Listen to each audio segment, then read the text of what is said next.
The first time I realized my marriage was already dead, my wife was standing behind me asking why I was sitting at her vanity, and I was staring at a black leather diary that made me feel like I had spent half my life loving a stranger. I should have felt angry. I should have felt betrayed. Instead, I laughed so hard my chest hurt, because suddenly every memory we had together felt fake, like I had built my entire existence around a woman who had secretly been afraid of me for years. I met Claire when I was 16 years old. She was 18, already finishing her senior year while I was still a nervous sophomore trying too hard to look older than I was. Back then, she seemed untouchable. She had this confidence that pulled people toward her without effort. She could walk into a room full of loud teenagers and somehow still stand out without saying much. The first time she talked to me, I forgot how to form complete sentences. I remember sweating through my hoodie while trying to sound cool, and somehow she smiled anyway. When she agreed to go out with me, it felt like I had won something impossible. Dating an older girl changed everything about me. Before Claire, I was awkward, insecure, and constantly worried about what people thought of me. Being with her made me feel important. She taught me how to stop acting like a kid. She showed me how to drive in an empty grocery store parking lot after dark because I was too embarrassed to let my dad teach me. She helped me apply for jobs. She encouraged me to stop hiding in oversized clothes and actually take care of myself. For the first time in my life, I felt chosen by somebody extraordinary, and I became addicted to that feeling faster than I realized. When she left for college 2 hours away, I thought I could handle it. Everybody told us high school relationships never survived long distance, but we swore we were different. At first, things seemed okay. We called every night. I visited whenever I could scrape together gas money, but slowly, something ugly started growing inside me. Every party she mentioned made my stomach twist. Every male classmate she casually brought up during conversation stayed in my head for days. I began imagining things constantly. I pictured her meeting someone smarter, older, more successful.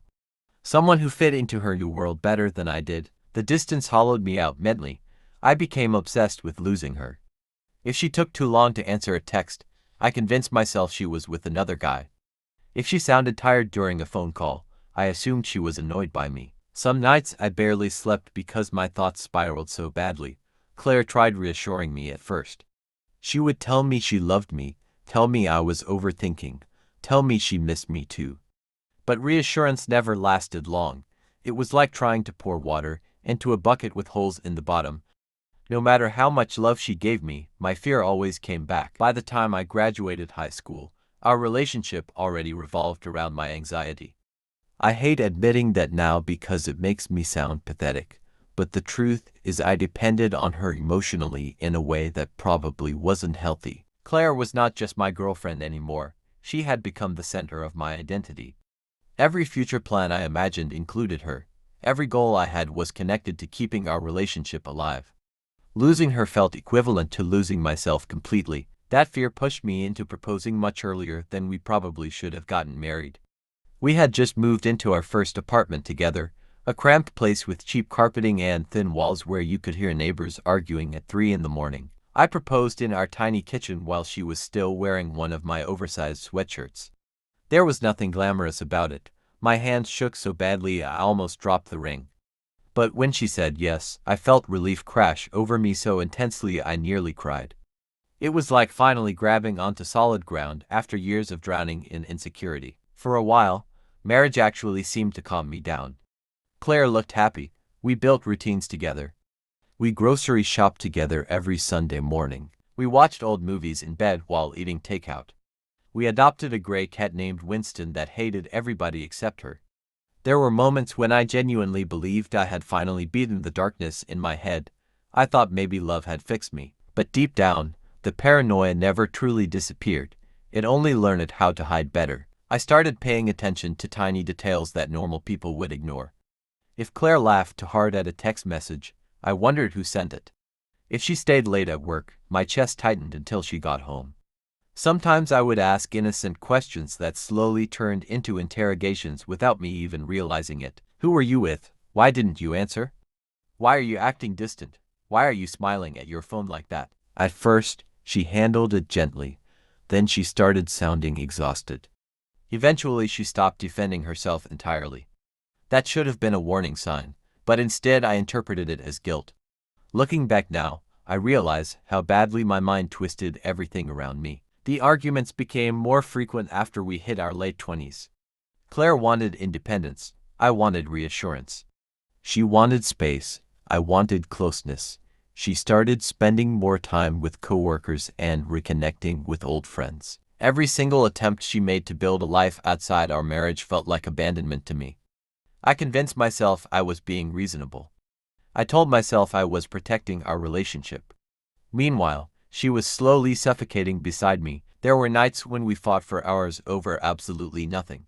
She would come home emotionally drained, and I would corner her with accusations disguised as concern. I remember one argument specifically where she said she felt like she had to constantly manage my emotions to keep the peace. I exploded after hearing that because I thought it was unfair. I worked hard, I paid the bills, I loved her more than anything. How could she act like I was the problem? Now I understand that love means nothing when it comes wrapped in fear and control. A few weeks ago, Claire went out with friends from work for drinks. Normally she came home around 6, but that night she stayed out until almost 9. I tried pretending it didn't bother me, but by the time she walked through the front door I had already imagined every possible betrayal. I acted calm at first, but eventually I snapped and started questioning her. She looked exhausted while answering me. I remember her rubbing her forehead and saying she was too tired for another fight. Then she went to bed while I stayed awake replaying the entire night in my head. The next morning she acted normal again. That was always the strange thing about Claire. No matter how ugly our fights became, she still woke up trying to preserve peace. She made coffee. She kissed my cheek before work. She still asked if I needed anything from the store.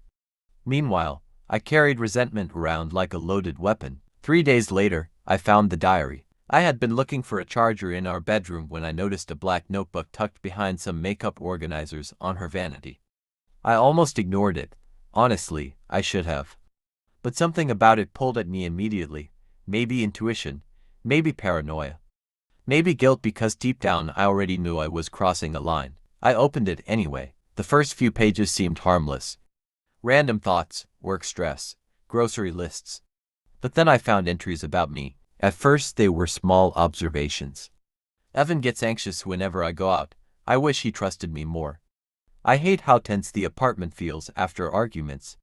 Reading those lines made my stomach clench, but I kept going because I needed to know how she truly felt. Then the entries became darker. I feel trapped. I am constantly afraid of upsetting him. Sometimes I avoid telling him things because I don't want another interrogation. And then I saw the word that shattered something inside me. Terrifying. I read that sentence at least 20 times. She wrote about an argument we had months earlier where I blocked the doorway during a fight because I wanted her to stay and finish the conversation. In the diary, she described the look in my eyes as terrifying. She said she didn't recognize me anymore during moments like that. I physically felt sick reading it. My hands started shaking while I turned pages faster and faster. There were entire sections about how isolated she felt. She wrote that she barely saw friends anymore because it was emotionally easier than dealing with my reactions afterward. She wrote about constantly monitoring my moods before speaking. She wrote about fantasizing about leaving while also being terrified of what would happen if she actually tried. What hurt the most was that she never described me as evil. She still wrote about loving me. She wrote about missing the boy she met in high school. She wrote about wishing things could go back to the way they used to be. Somehow that hurt even worse because it meant she truly believed I had changed into somebody frightening. I sat there for almost an hour staring at those pages while memories replayed in my mind differently than before. Every fight I thought I had won suddenly looked ugly. Every compromise I thought proved my generosity suddenly sounded controlling when viewed through her eyes. I kept remembering things I once considered normal. Telling her she should text me every hour while out with friends. Getting irritated when she wore certain outfits to bars. Complaining whenever she made plans without including me. I used to frame those things as concern because admitting the truth would have forced me to confront what I had become. There was one sentence in the diary that completely destroyed me. I love him, but I no longer feel safe being emotionally honest with him. I couldn't breathe after reading that, because suddenly I realized the worst part of all this was not that Claire hated me. It was that she had slowly become afraid of telling me the truth. I stopped reading around page 30 because my vision blurred from stress. I closed the diary and buried my face in my hands while my thoughts spiraled violently. Part of me wanted to scream at her, another part wanted to apologize for everything immediately. But underneath all of that confusion was something colder and uglier growing quietly inside me. Humiliation. I had spent years believing I was protecting our marriage while my wife secretly documented feeling trapped inside it. Then I heard her voice behind me. Honey, why are you sitting at my vanity? I turned around slowly, still holding the diary. Claire froze the second she saw it in my hands. I will never forget the expression on her face. It wasn't anger, it wasn't outrage, it was fear. Real fear. That realization broke something in me permanently. And instead of crying or yelling, I started laughing. At first it was just a small bitter laugh, but it kept growing until tears formed in my eyes. Claire looked horrified. She kept asking what was funny, but I couldn't stop. I laughed because our entire marriage suddenly felt absurd. I laughed because I had spent half my life worshipping somebody who secretly saw me as a threat. I laughed because every sacrifice I made now felt meaningless. Claire finally whispered my name and asked me to calm down. That phrase pushed me over the edge. Calm down. After everything I had just read, she wanted me calm. I stood up so fast the chair nearly tipped backward. Claire immediately stepped away from me, and seeing her physically retreat cut deeper than any sentence in that diary. I asked her if she really thought I was terrifying. She tried explaining that the journal was private and emotional and not meant for me to read. But I kept pushing. I demanded answers for every line I remembered. Was I really controlling? Did she truly feel trapped? Did she actually want to leave me? Claire eventually started crying. She admitted she had thought about leaving multiple times over the years but never knew how to say it safely. That word destroyed me all over again. Safely, as if I were dangerous. I remember pacing around the bedroom while she cried quietly near the doorway. My mind kept flipping between rage and heartbreak so quickly I felt dizzy. Part of me genuinely believed I had loved her better than anybody else ever could. Another part of me suddenly saw how exhausting it must have been living inside my emotional chaos for years. Then Claire said something that completely silenced the room. I don't think you realize how much of myself I lost trying to keep you stable. Hearing that felt like getting punched in the chest. Because deep down, I knew she was right. I had made her responsible for my emotional survival since we were teenagers. Every insecurity, every fear, every anxiety. I handed all of it to her and called it love. Over time, our marriage stopped being a partnership and became a system built around preventing me from falling apart. Claire finally admitted she had started writing in the diary because she felt like she was disappearing. She said the notebook was the only place where she could tell the truth without managing my reaction. She said she still loved me but didn't know if love alone could fix what our relationship had become. I wish I could say I handled that conversation with maturity. I didn't. I accused her of betraying me. I told her she made me sound abusive. I demanded to know why she stayed if she was so miserable. Claire looked exhausted while answering. She said because she kept hoping things would change, because she remembered who I used to be. Because leaving someone you have loved since childhood is harder than people think. At some point during the argument, I noticed Winston hiding underneath the bed because of how loud we had gotten.